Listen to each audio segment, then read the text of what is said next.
when I'm outside all the time, particularly making sure that I don't remove it when I'm close to people. And, you know, it doesn't bother me. I even run with a mask on. Sometimes it gets a little moist there, depending on the cloth that you're wearing. But there's nothing to indicate that wearing a mask has deleterious effects. Okay, well, it's good to just get a chance to make sure that that is crystal clear for everyone.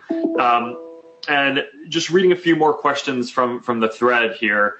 You know, one that has come up a bunch is, you know, some people are wondering if someone isn't showing symptoms, then how is it that they could be contagious?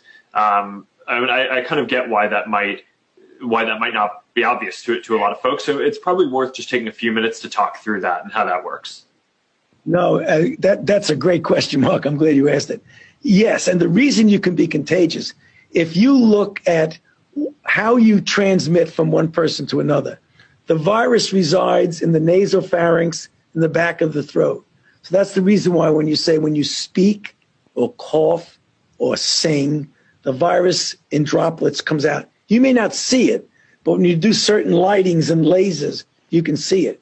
What we have found out that when you measure the level of virus in the nasopharynx of asymptomatic people compared to people who are symptomatic, there doesn't seem to be any difference, which means there's as much virus in the nose of a person who's asymptomatic as there is in a symptomatic person, which means it is very, very likely that when that person talks or sneezes or whatever, that enough virus will come out to infect someone else.